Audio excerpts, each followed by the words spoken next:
gentlemen, you are live and you are watching Sport. Thank you for joining me. Obviously, the name is Winston Mavoro. We usually do this every Thursday where we get to discuss and talk all things basketball, and of course, from not only within the Zambian borders, but we look at the sport that we love across the entire globe, and we do invite quite different people to come and offer their perspective with regards to the game of basketball and how impactful it is. Remember, there's always a saying is basketball is more than a sport. And indeed, this is what Off the Court is all about. Now, this evening is a little bit surreal for me, and pardon me if I look a little bit nervous, because obviously I'll be talking to one of the best and the greatest in the business, okay? It's not easy, ladies and gentlemen, to be able to talk to your mentor, you keenly follow, see what they get up to, whenever the biggest basketball tournament on the continent starts. I'm ever tuning in, even when I'm at work, I'll be there just trying to listen to see how this man is doing what he is doing. So this evening, I'm very privileged to be hosting a man and a gentleman, no other than Quinton Dennison. He is from South Africa, and his resume, ladies and gentlemen, extends beyond the game of basketball, especially on the African continent. If I start going through what Quinton has done right now when it comes to the game of basketball, obviously we can go the whole night with the resume. But when we talk basketball, he is not just a basketball analyst. He is not just a commentator who does commentate along with the English team at the Basketball League Africa, but he also has played basketball, and that is the beauty about this gentleman here. He has represented South Africa, and he has captained the South African national team. And I hope during your tenure, Quinton, you didn't beat Zambia. But then we'll get into that later on. So he has captained South Africa. He has played for clubs that have a serious footing on the continent, such as Ferroviário de Maputo from Mozambique. The club that we know very well has been to Zambia, played with Zambian teams, of course, beaten Zambian teams. And, the rest is just history. Like I said, this man's basketball CV is so rich and huge. I think one day I'll dedicate an episode where we will get into it. But you are welcome, Quinton, and good evening. Wow, what a fantastic intro. Thank you very much, Winston. It's amazing to be a guest on the show. And maybe I should be nervous because after an intro like that, you created a lot of expectation. But I'm really looking forward to the conversation. The game is more than off the court. So looking forward to sharing my passion and love for the sport. All right. Thank you very much, Quinton. And for those of you that are joining us online, remember the drill. You are at liberty to be able to interact with us, share your questions, your thoughts, and we will be able to look at them. Like I said this evening, I'm privileged to host a man whose basketball knowledge is off the charts and above average. So please, I'll encourage you to shoot. But as we start our conversation, Quinton, you are a commentator with the Basketball League Africa, a game changer for the game of basketball on the continent, something that has come at such a time as this. And first, would like to understand, what opportunity does this bring in a broader sense when it comes to basketball? Well, let's start because it is the Basketball Africa League, right? And the BAL obviously is supposed to be the pinnacle of professionalism on the continent. So what the premise is that you get champion teams from across the continent, and you get them to compete on a continental scale, and you let them vie for the right to be crowned African champion. And I think in that, and with that knowledge, you could start to create an elite competition. The idea really is, and I think, and I don't work for the Basketball Africa League. I've been a part of the game for a very long time, and I've been involved with the game for just about over 20 years, especially on the continent. It makes me more passionate about the game on the continent. And so when I look at what the Basketball Africa League represents, it represents an opportunity for African federations, African clubs to get better and to really just try to improve their infrastructure, their administration, and the play on the court so that basketball can rise. So African basketball can rise to a level that we think it can, because we have natural athletes across the continent in different places. We've seen interregional competition. Afrobasket has existed for as long as I've been playing basketball, and even earlier than that. And we have a rich history in terms of basketball. And now it's time for our rich history to also take centerpiece, because, you know, our showings at the world stage hasn't been that great. And so I think part of the thinking behind the introduction of the Basketball Africa League is to ensure that we can compete at the world stage, but also to provide local athletes the opportunity to showcase their skills on the continent. And that's, I mean, what more can you ask for in terms of that? And then additional platforms mean that you can always increase your reach and perhaps get a contract. Europe, Australia, even the NBA. The sky really is the limit with the partnership that this BAL represents. All right, interesting submission there, Quentin. And one of the things that obviously you mentioned, which is very pertinent, is the issue of Bad League Africa having the capability to improve the caliber of basketball on the continent. But let us restrict it slightly to South Africa, even as we build on this conversation. What has the BAL done, especially for South African basketball so far? Now, I ask this knowing at the back of my mind that obviously the BAL is still in its, growing stages. Well, I mean, even when you sent me this question and you asked me to have a look at it, it was a very tough one, because the Basketball Africa League, like I said, represents the opportunity to showcase skill. Now, the question is, was South African basketball mentioned really before the conversation with the Basketball Africa League? Was the Cape Town Tigers, which is our franchise, which is the franchise that is representing South Africa in the Basketball Africa League, visible before then?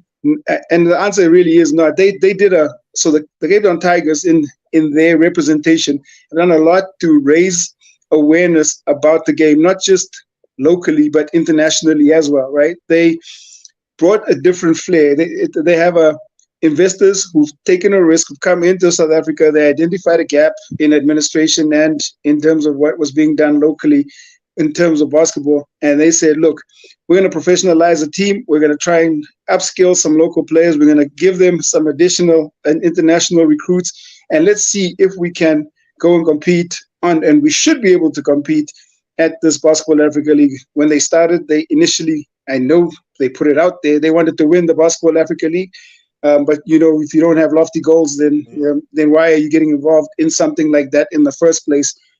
So, to answer your question, and just to look at it holistically, I can go back and I can give you a lot of rich South African basketball history, tracking from when the Professional Basketball League existed here in South Africa in the 90s to when we tried to revamp and relaunch the league in the early 2000s. And back then I was still playing, and then to where we are now, where our Basketball National League, it needs a little bit more. And so I think what it has done is that it's forced a little bit more of a microscope on what's actually happening in South Africa, administratively and from a player perspective, because players have got to hold their own, and you see it, and it's a constant narrative. You need good local players if you want to compete on the BAL stage. Signing good international players is great. It does upskill your locals, but you've got to have the local base be very competent and be able to compete. And for South Africa, because we haven't had a team compete at Afrobasket since 2017. This is the equivalent of Afrobasket, so it becomes a lot easier for people and basketball fanatics on the ground to become more, to get behind the Cape Town Tigers, to understand that this represents the best that it gets right now. So I'm hoping that in the next year, when Afrobasket qualifiers happen in 2024, we might get the opportunity to send a South African basketball team out there. But that's a little bit above my pay grade, as they say, and we'll wait to see what the federations and what FIBA Africa decide around that. But for now, they've done a great job of amplifying the game locally, and they continue to do that. They will continue to they've signed players the caliber of players that they've signed in the last 2 years are players that represent some of the highest quality players almost globally, right? These are guys who've either been in the NBA or were stars in high school and are looking for ways back into the NBA. And I can mention Billy Preston, showcase some of the great talent that we've seen, some ex-G League players. And then you look at Evans Ganapamo, and I can go through a whole bunch of names that the Cape Town Tigers have signed, but the level of talent they've been able to recruit and bring to South Africa, we've never seen that level of talent before. And just there alone is already testament to the work that they've done to help first bolster their case and also expose our local players to really great international talent.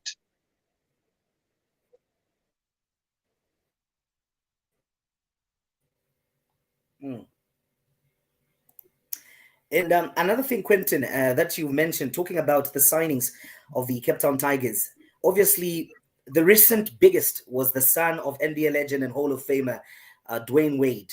Now, under ordinary circumstance, obviously you wouldn't have Wade or Dwayne Wade, a celebrity, a very big, influential person, within the domain of pop culture, just come to South Africa. I know they can come to South Africa, for its tourism and all that, but because of basketball specifically, to show support to his son, you as a person that also is actively working in the media space, having a keen eye on investments that are in the media space, what opportunity does this bring for a country like South Africa that other countries like Zambia, Malawi, and everybody else can begin to look at a distance and prepare in advance, since South Africa has shown that it is possible? How can we prepare? And what opportunity does this bring if we can attract people like Wade to come through to South Africa because his son is at Cape Town Tigers? What opportunities are there?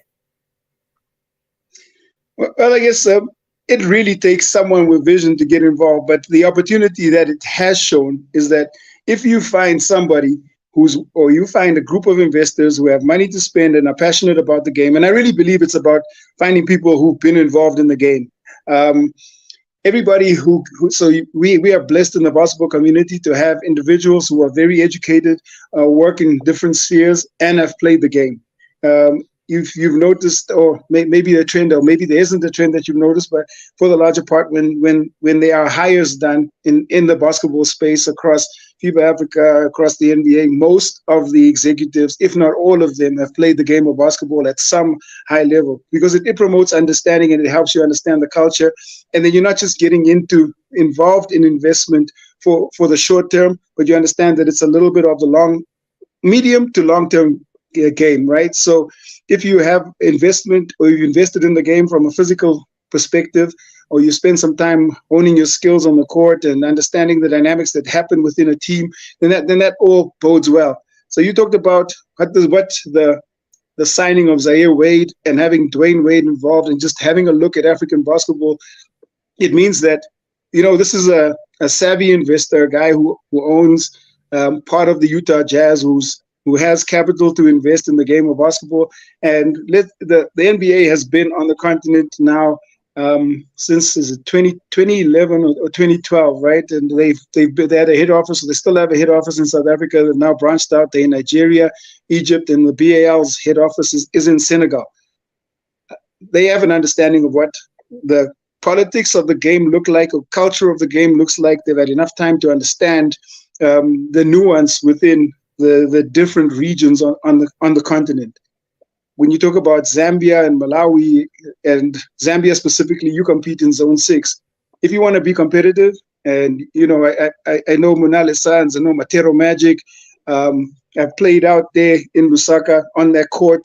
The opportunity really lies in, you have great local players, finding someone who's been successful in the business realm and trying to attract them back to invest in the game locally, so that they can first bolster the club infrastructure, or find a club that they believe will be able to compete first within the zone, and then after they are competitive in the zone, can go compete on the BAL stage. The BAL stage is very tough.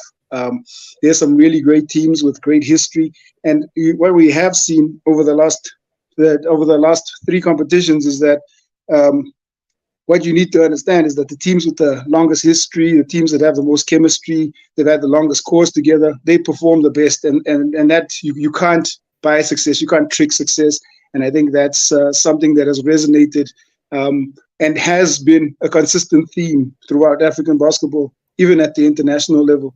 The teams with the strongest cores that have stayed together have pretty much have done well. And I guess the one exception to that rule, maybe just a little bit right now, is that success story of South Sudan. But they have a great head of federation who understands the game and is passionate about giving back.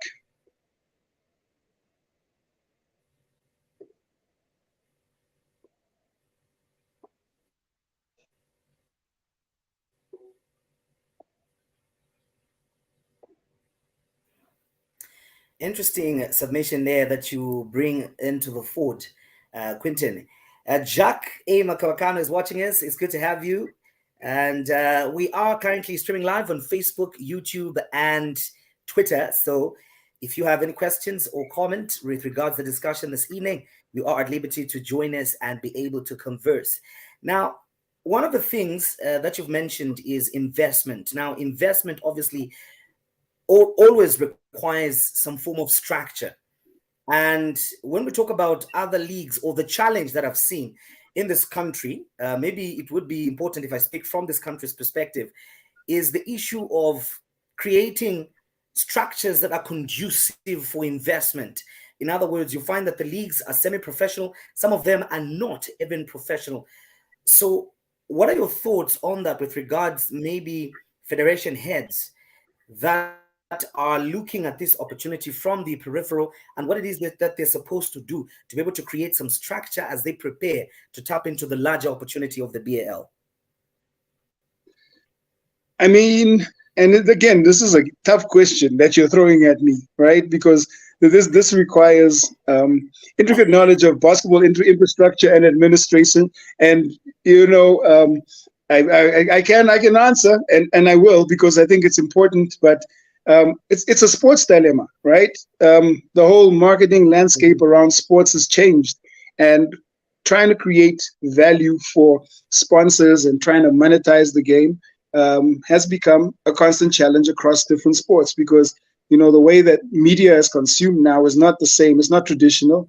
There's a lot happening in terms of OTT and digital platforms, and even if you ask people how they're watching the World Cup currently, I'm sure you'll get 10 different answers, or perhaps 5 unique answers, because there are just so many different ways to access content now. And so it becomes difficult for clubs who are trying to first give value to their content, or whether it's a league that is trying to attract top clubs so that they can then package this product and then put it out there on the continent, or put it out locally so that they can get buy-in, because you must remember that basketball is competing, right? We are competing for different for eyeballs with soccer or rugby or cricket or whatever, netball, you name it, whatever the popular sports are in the different countries. It could be handball. And what is the value that basketball gives, and where is the unique selling point that gives us a little bit more of the edge?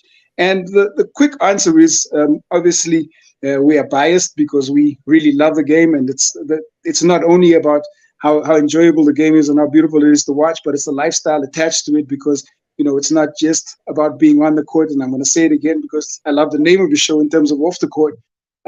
So trying to attract investors has got to package everything together, because this gives value to the money that's being spent. And everybody who's got a job or who's got a business and who's spending money, you don't just spend money not expecting to receive return on your investment. There will be a threshold where you understand that, okay, 3 years in now, I need to start seeing some return on my investment. And this is not specific to the BAL, it's any league. Our main issue is that I suppose we still need to figure out, and I can only speak because I don't know enough about what's happening in Zambia from an administrative stage. I just know I've been in rooms and in conversations that suggest that there needs to be a little bit more synergy around zones, around creating different platforms so that we can showcase the best. Because if we increase the level of competition, the players get better, as they say, steel sharpens steel. And then if the players get better, the product is intrinsically better, and people will not necessarily automatically watch, because we really are in interesting times, because esports is also a factor when it comes into how people consume and what they consume. And, we're competing as a sport and as a lifestyle, to try and capture that captive audience. And that is a challenge. So federation heads have got to think around this. They've got to find smart guys who know and love the game, but also have the skills and the marketing acumen and the administrative acumen to ensure that the game is captured and portrayed the right way.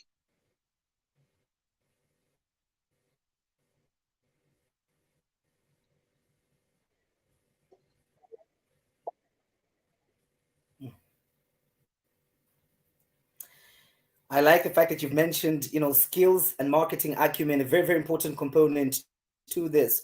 But we will get into the details later on. But again, you talked about synergies between zones being that we could use to leverage. Now, you have obviously been associated with the BAL. You've had a chance perhaps to interact through maybe interviews, on and off air with the representatives, players from these different zones. I've noticed that West Africa seems to be doing better, maybe compared to the Southern Africa where we are.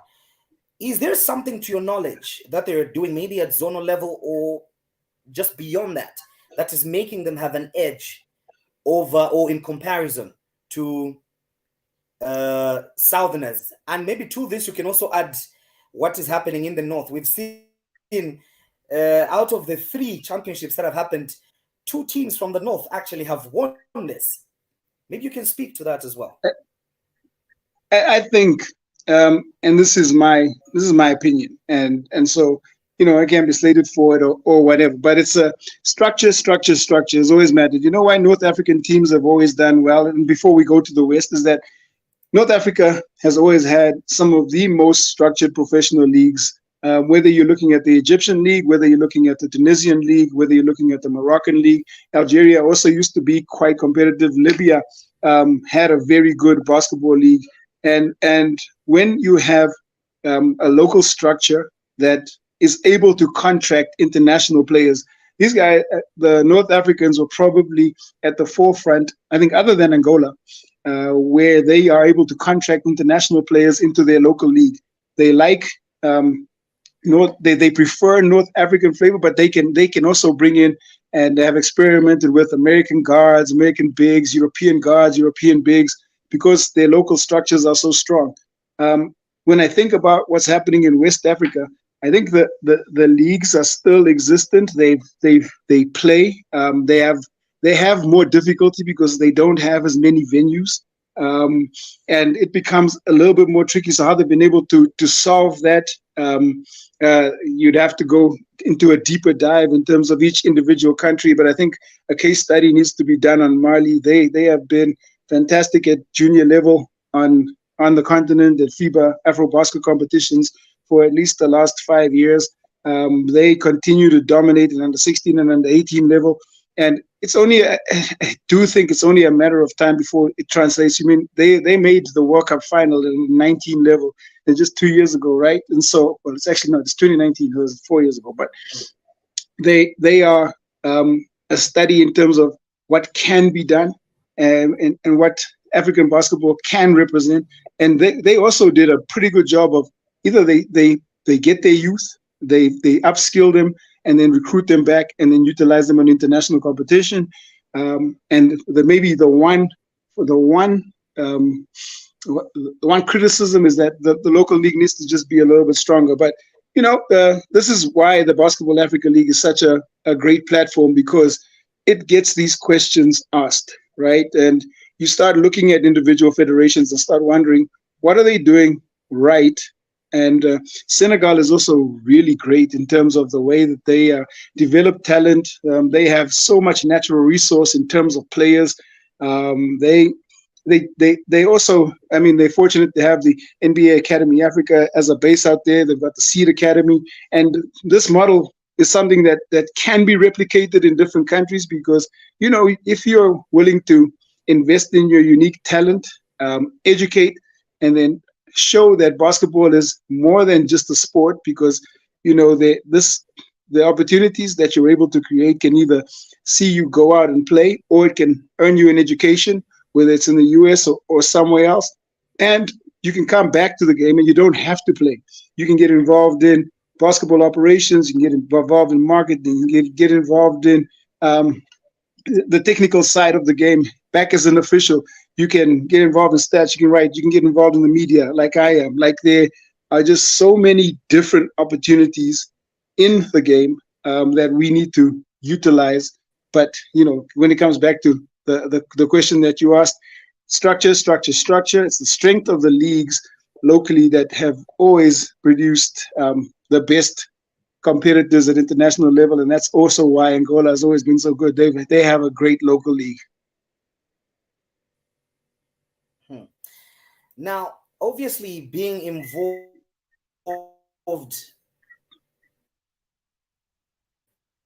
with basketball from a media point of view, one of the things that we've seen constantly bid, or at some point dominating headlines, are key people such as President Paul Kagame getting involved very much in this league. We've seen headlines about Barack Obama, investing and what, from a marketing, I know that within the media, part of the things, or part of your role that you play in there is, has to do with marketing.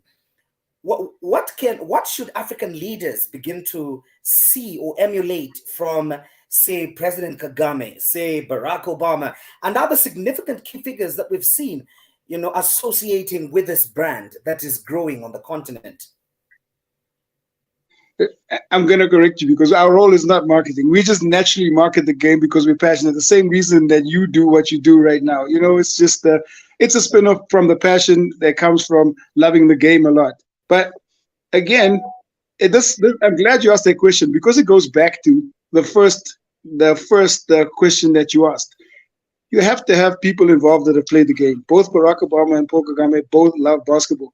But when you have someone that loves the game, they're obviously going to push for the game to be front and center. If you look at what's happening in Rwanda right now, where Rega now down 3-0 in their playoffs. I know that because I've had to take an active interest in the league. But if you look at how the league is growing and how they continue to sign more marquee players from across the continent, that's going to be one of Africa's hotbeds. So if it's not already one of Africa's hotbeds in terms of wanting to go and play out there, because Kigali has got and is growing into one of the strongest basketball cultures on the continent. They have a great facility in that BK Arena in the middle there of Kigali. And, facilities matter first. And when you get the buy-in of a head of state, that is almost instant investment, because he'll know how to channel, or the head of state will know how to channel, how to develop, and also how to grow interest. And obviously, it's got to be within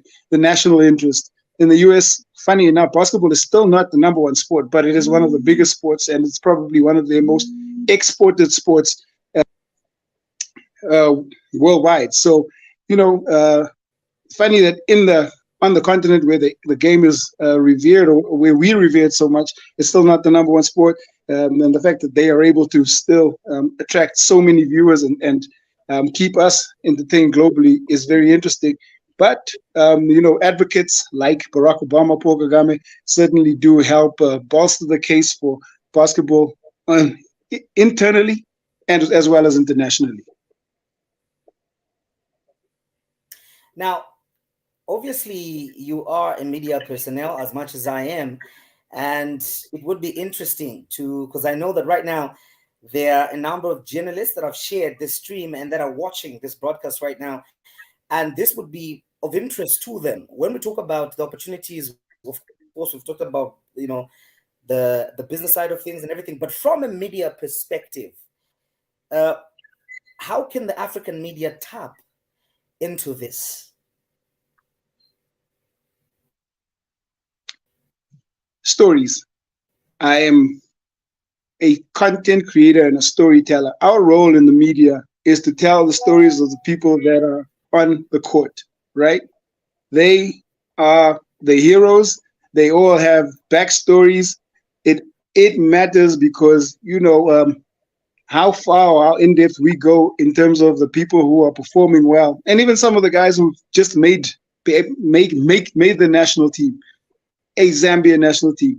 The further you delve into it, the more compelling it can be. We live in an age of content creation. It's a buzzword. It's probably something that shouldn't be used anymore. I'm not really a fan of the word content creation, but I'm a storyteller because every time there's a game unfolding, it's live and I narrate the story. And if I can give some in-depth detail about individuals that help you support them, like them, that give you an indication of how hard they've worked to get to the stage where they are. Our role in the media is, and our media is not as developed as it is in the US because they sometimes bad news is good news, and I'm not a fan of the negative narrative for the larger part, but you can't ignore it, and so you have to be objective as media. But I prefer positive spins for the larger part because we live in a world where negative is almost endorsed and cancel culture is real, and so trying to just really tell stories and compelling stories that deserve platforms matters.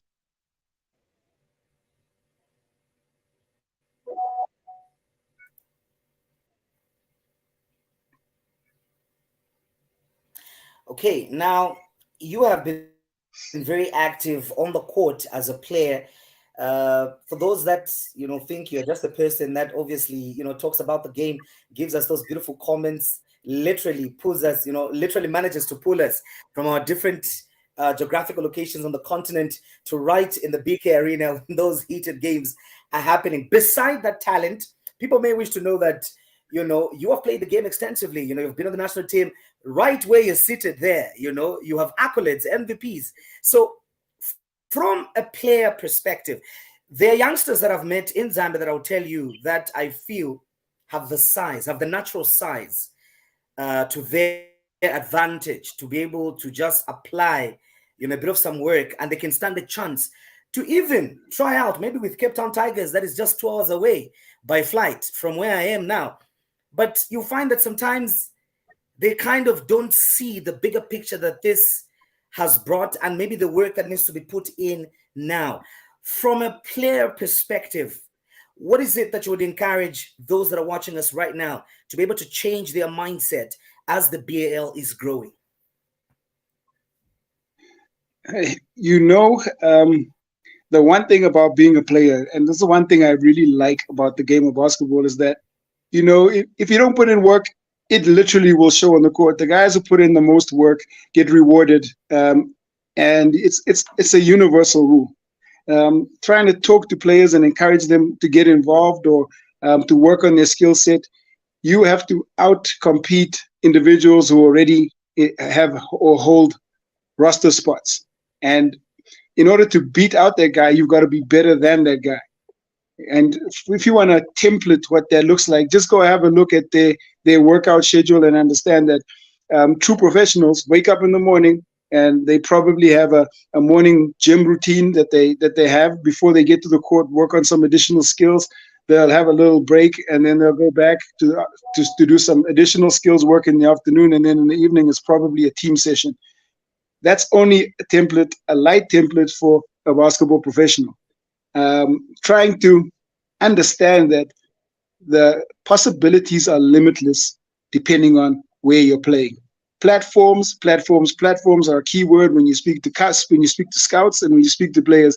This is one of the best platforms globally, or it's a growing platform that showcases some of the continent's best talent. If you look at the performance of the African teams in the World Cup this year, they all picked up wins, and that is a unique situation because you have a look at the core of the most of those teams, and a lot of those guys all played in the Basketball Africa League. The Egyptian national team, perhaps Cabo Verde is an exception, even though there were some guys in terms of Almeida that have played there. When you look at the South Sudanese team, there were some BAL guys there.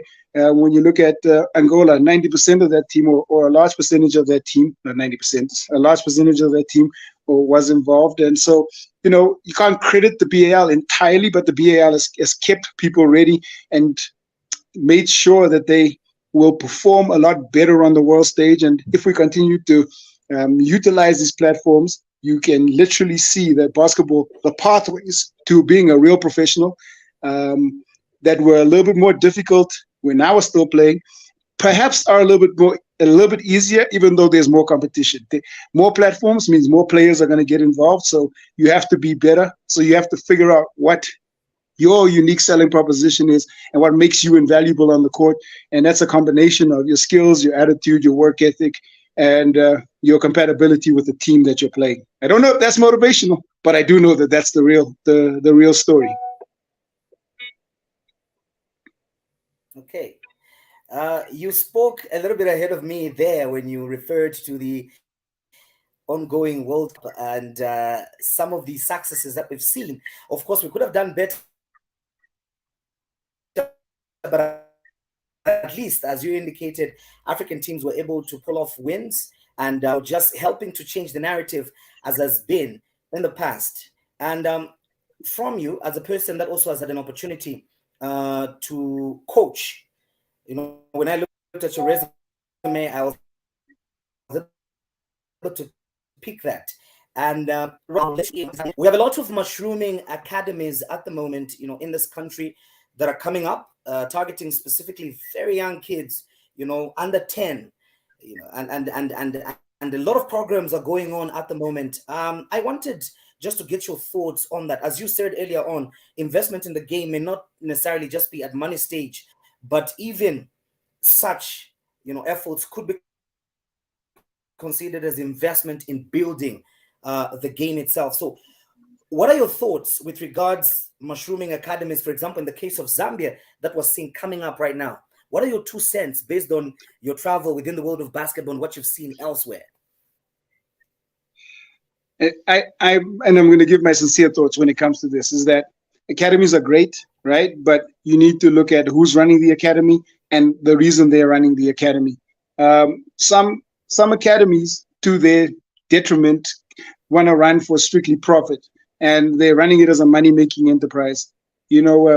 We all want to be involved, and everybody wants to have a little part of the financial gain of being involved in anything. It's almost become a narrative in this materialistic world that we live in. However, if the academy, and no academy runs on goodwill and just clouds and fairy tales and rainbows, there's obviously costs involved in terms of what needs to be done and how the kids are going to be mentored and coached. And it's got to be a holistic thing, because when you coach, and you did mention that I coach, and there's a reason that I stopped coaching, is because coaching really is a vocation and a passion. In order to be a coach, you have to be 100% involved in every aspect of player development and part of your team, right? And it differs depending on the level that you're at, but when you look at the best coaches, some of the best coaches are some of the most passionate. They live, eat, sleep, breathe basketball, and then they also make some time for life. But for the larger part, this is who they are. That's what they do, and that's the kind of mentor that you want your kids being involved in, because they'll understand what excellence looks like. Because whether it's fostering interest at a young age and developing the right skills, which is important when you're doing an academy, right, and also trying to find the right mindset, then to later on understanding that elite skill development, the psychology of the game, taking care of your body, understanding roles and responsibilities, also off the court, handling media. These are all things that academies can help with. Again, depending on different levels, they are not to be villainized per se, but what they also need to do is there has to be some sort of overseer, because not everybody's out there with the best intentions for growing the game, and you kind of want to be able to discern, and it is a free market, and figure out what's best for you, and where you as a basketball player or your kids, if you're trying to get them involved in that environment.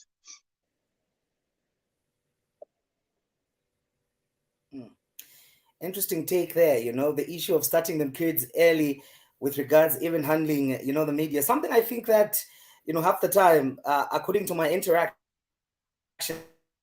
with these academies, you will not really find. But another thing that I also wanted to tap your brain on, looking at the way the American system is structured, they've got a very strong structure with regards to basketball, starting from high school. college, elementary. All these are well structured up until prospects that really work hard and have that edge to compete in tougher leagues such as the NBA. To have a very formidable high school league in the past that I was privileged to also play in, and then right now we seem not to have that at the moment. And how it was then is, if you make a mark in high school, then you stand a chance of being noticed or being invited by certain teams to come and try out, as a young, work hard and in your roster there. But right now, we don't have that. It has sort of died. Now, I wanted to get cool is having these stages and structures that speak to each other, to the growth of the game. It's critical. I mean, you can't even, what you're asking me is probably rhetorical, because our main challenges on the continent usually revolve around infrastructure. Usually, and depending on countries that you're in, high schools are able to offer or build infrastructure a little bit better, because they can take the money that they've collected and then they invest in developing their kids, and they of course are developing holistically from the social, psychosocial, into sports spheres, and then career driven, depending on the schools, and it's a whole environment, right? The US is obviously great because that's one of the wealthiest economies in the world. There are 52 states, and each state is run almost independently, and they have heaps of infrastructure. Our challenge on the continent is that it's really funny, because I have to mention South Sudan. South Sudan don't even have an indoor court, right? And that's it's a reality facing that country right now. They have 11 million people, and they are still ranked now. I think it's 16th in the world post this tournament, right? Interesting, nonetheless, and I could be wrong about that ranking, but if you're going to get the high schools involved again, administration and political and local politics will always play a role. I can't be kumbaya, because I understand that ideally, at an idealistic level, you could be a Zone 6 high school championship, for example, or you pick two of your neighbors. So for South Africa, it would be, let's say, Botswana, Zimbabwe, Namibia. The travel, and we do have Zimbabwean teams that come out here to our high school competitions quite regularly, and they have done for the better part of 2 decades, because it makes sense, and you're exposing kids to, again, international competition, and it's like that international competition a little bit earlier. And high school level, if you don't progress to a provincial team or a national team, that's an invaluable experience, and also keeps the love for the game. A lot of the fans that are part of the game must have played the game.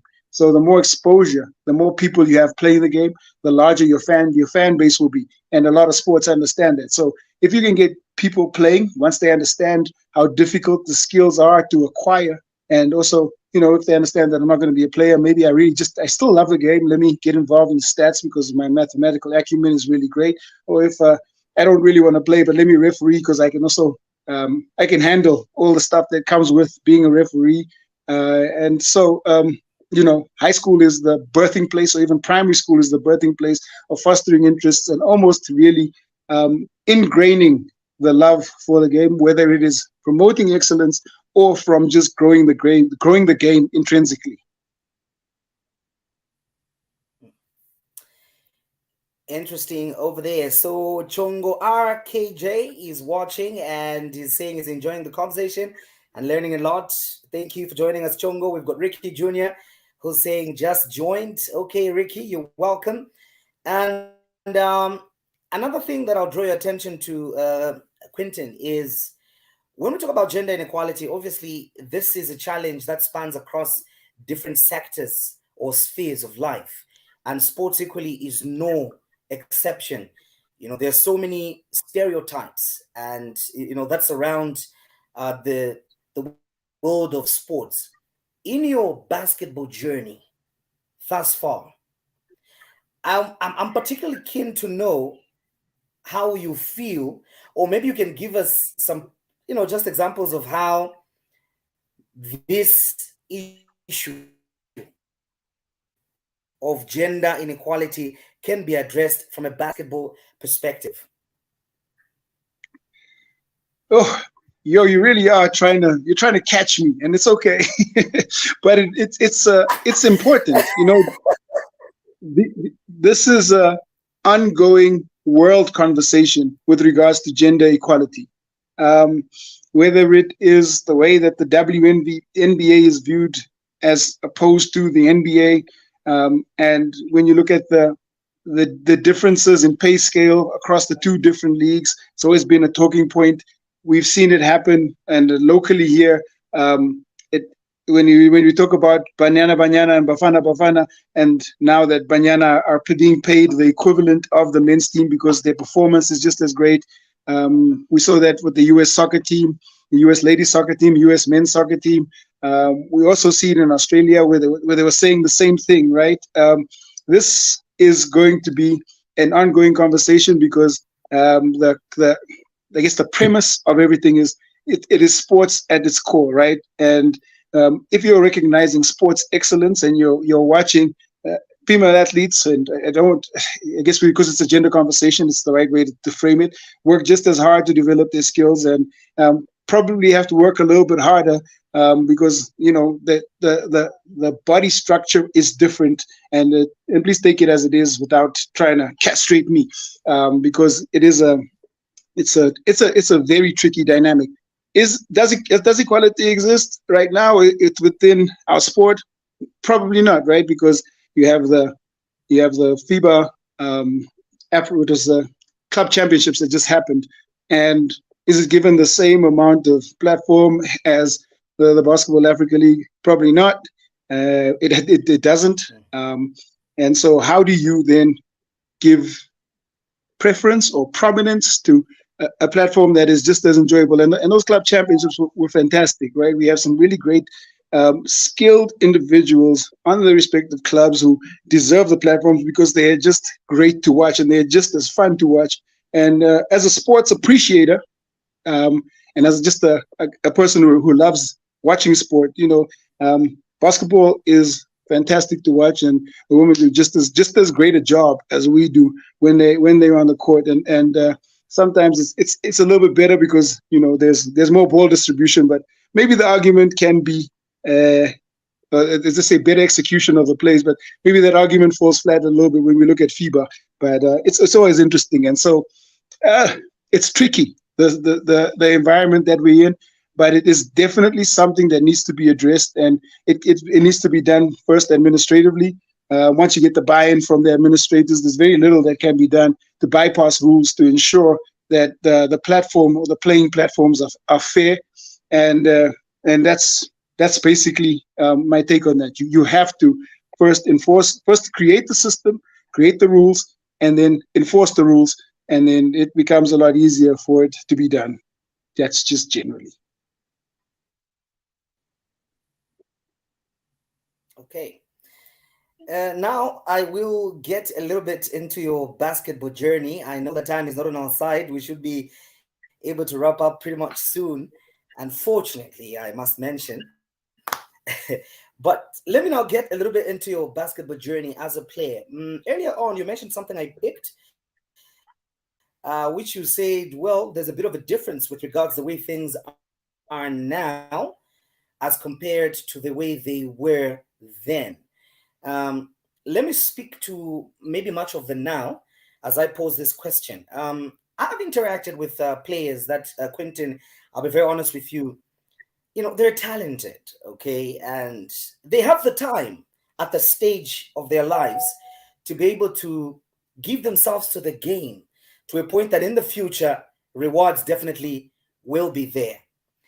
But the challenge that we get to see, going by the title of the show, off court, is the off-court approach does not correlate with the talent that they have and with the mindset that they have. And if you ask, they'll tell you, well, it's not even a professional league. It's not like we're footballers that are sponsored by banks, that are sponsored by government institutions, quasi-government institutions, parastatals, and all those people that are putting in money in these teams and everything.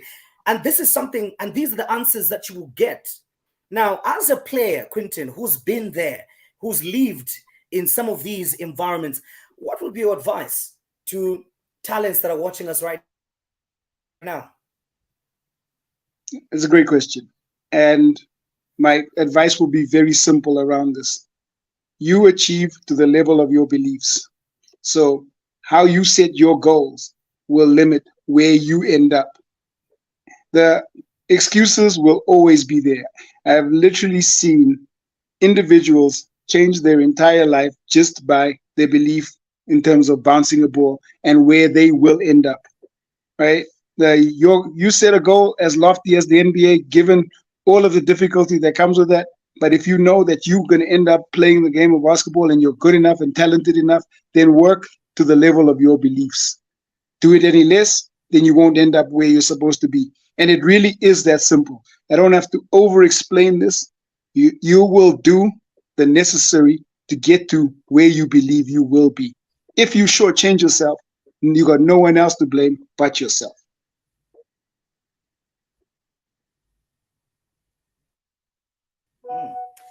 Interesting take there, Quinton. And obviously, it's been a pleasure to have you on Off the Court. But before I let you go, Quinton, I'll just like to get your just last remarks on this platform to the majority of people that are watching us right now. I've seen a couple of people that cover the game. I've seen people that are coaching. I've seen people that are playing or tuned in. It's always great to be on a platform where we can share the love for African basketball. African basketball is definitely on the rise. I am more a fan of the game than I've ever been because, we have so many diamonds that need to be unearthed. And not only that, we can actually help these diamonds shine because the leagues are getting better, the platforms are improving, investment in the game is becoming more tangible. As administrators, as coaches, as players, let's do the best we can to grow the game in our own capacity. As they say, be the change that you want to see. So do the work, and hopefully, if we all be the change that we want to see, we can impact the game positively and take it to the level that we really all want it to be at. And that's my message. That's the way I live, and that's why I love the game so much on the continent.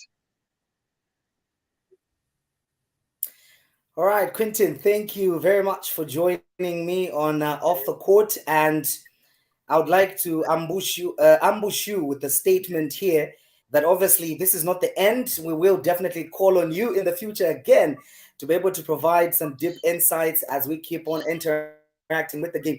But again, just as I'm about to let you go, Quinton, there's one quick question that I believe maybe you can take from Ricky here. He says, what do you think about Zambian teams that participate in the BAL tournament? And from your experience, having watched, you talked about Monali Suns, Matera Magic. Ricky wants to know what they need to improve on. I believe Ricky was not here when we started this conversation, so he would like you to just maybe touch on that before I let you go. The Zambian teams were really great. You have some really nice exponents. First of all, I think I'm a fan of the big Douglas Kandulu. He played. He had a good tournament. He's a great exponent inside the paint. You are probably, and this is my opinion, just one or two signed guards away from getting to where you need to be. Like I said, the difference in the Basketball Africa League is that you get the chance to sign some really exceptional international talent. And unfortunately, it is, especially in the road to the Basketball Africa League, limited by the amount of funds that you have to try and contract some of these players. The Zambian teams, from what I've seen, are just as good as some of whether you're looking at the Ugandans, when you're looking at City Oilers, whether you are trying to compare with the locals from Ferroviario who are a little bit undersized. Zambia has a little bit more size and a little bit more athleticism. But where those teams are a little bit better is they play a slightly better structure, and they look like they've been together longer. Now, the way you can kind of cheat that is by finding people and signing one or two players that fit your system a little bit better, and that can help be the difference. And again, coaching plays a big role in this, understanding who's at the helm and how they can make that work. The coach has got to have local knowledge. It's very important. The coaches probably have to have been in and around any one of the Zambian cities, whether it's Lusaka, wherever they are, and then has to have seen the players play on their local teams to incorporate them into a structure like that. But I don't think your teams are too far away from qualifying. Remember that the Madero Magic were not too far away from being in the Basketball Africa League in the first year of its existence, and they won't be too far away. I think in the future, or even if it's the Suns, right? That means that the teams locally have taken a step up, or whoever else comes in, because first you've got to beat out local competition, and then you've got to go fight for your right continentally. I hope I've answered your question. Okay, yeah. So that was Ricky's question, and for me, you've mentioned something very important. When these guards, for example, Madero Magic brought in, I think that was Lee from the States, and obviously you could see the difference in terms of play and quality. And in the last outing, Magic brought in a gentleman by the name of, I think, Saul, who was pretty much exceptional, and you could see the different level in terms of play. So clearly, as you've said, this is something that we've seen. In fact, Ricky says you've answered this question, and thank you very much. But what I wanted to ask is, so then the guards that are watching us right now, that are working to be able to be called by Monali Suns this year, that will be competing to be able to follow their sports, to eventually end up in Kigali. As a player yourself, what are some of the things that they can utilize to improve their game, to be able to reach that standard that we can say, fine, this is a Ben Uzo? I mean, that might be a little bit far-fetched, but anyway, like you said, it's good to have higher goals. Preparation. Never mind all of the other stuff I mentioned earlier. There's actual game tape now, and tape matters. Go and look at your competition, understand. You do your own scouting reports. Don't let the coaches do the scouting reports. Understand who you're playing against, understand their tendencies, and go work on stopping or getting by them or being better than them. And it's as simple as that, because basketball is both a team game and it's an individual game. Understanding what your role is, understanding where you got to be, understanding who you're guarding, it all matters. And if you can take away one or two favorite moves, one or two favorite spots, then you've already accomplished a lot. And because the tapes exist, because there is video evidence now, you're not so much in the dark. Whereas, let's say 2019, the first year of it's not 2019, but first year of the Basketball Africa League, maybe there was some of that mystery, not so much anymore. You can find out literally anything that you need to know about the teams that you're going to go compete against. And so go do your research and be ready. Interesting take there. So, Quinton, thank you very much for joining me on Off the Court. And to those of you that have been with us throughout this broadcast, I'd like to also equally appreciate your presence, interacting with us, and taking the opportunity to learn from one of the best in my game, a person that I'm not shy to mention. I keenly follow his work, and one of these days, don't be surprised when it's me and Quinton, doing big things on the African continent in the world of basketball. But hey, like they say, dreaming is free. Only those who work achieve it, and we will do the new. So who knows? So thank you very much, Quinton, for coming through. Exactly. Thank you so much for having me. So thank you very much for coming through. My pleasure. We will definitely call on you again, just to talk about the game from a different, point of view. And of course, some of the conversations will be private, and not really on a stage like this, just to understand and put a few structures as we also work towards developing Zambian basketball from a media perspective as well. So, Quinton, thank you very much. And right now, I will let you go. Okay. Thank you so much.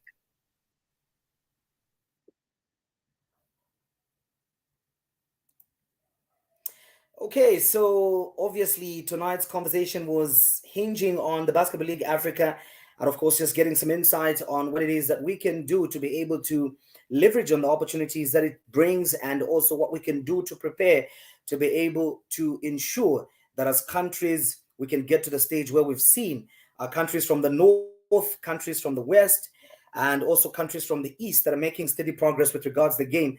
And key things that emanated from the conversations, for those of you that were able to join this broadcast at a later stage, where the issue of preparations, the issue of administrators of the game getting involved with regards setting the foundation and creating structures that would not only lead to the growth of the game, but that would also provide investment opportunities into the game so as to be able to achieve the growth that can make it into an industry. Personally, I like to believe that sports is an industry, and countries like the United States of America, of course, all things are not equal in terms of comparison, but they've managed successfully to build industries out of sports. And I feel that countries in Africa, such as Zambia and everybody else, have the potential, have the capacity to be able to create sports as an industry that can not only enrich athletes and people involved, but also contribute significantly to the economy. That was a very, very important point that Quinton raised, the involvement of administrators, and also from the player's perspective, the issue of mindset, the issue of setting goals and targets, understanding that this is an opportunity that has come at a time such as this, when you have the privilege to be playing the game. Therefore, you cannot treat the game the same way you treated it yesterday when this opportunity was not around. Meaning there has to be a mindset change with regards how you discipline yourself, with regards how you behave off the court, with regards how you approach preparations and working on things that will take you to the next level. I like to say this right now. Obviously, if you look at a guy like Douglas Kandulu, Dagi, our big guy, even guys like Quinton are able to recognize that there is talent there, not because Dagi is tall only. Of course, it's an advantage that he has, but it's the work, that people are able to recognize, people are able to see. Talk about players like Harrison Kafunga, who's playing in Tanzania at the moment. Look at players like Elijah, that was recently in East Africa playing.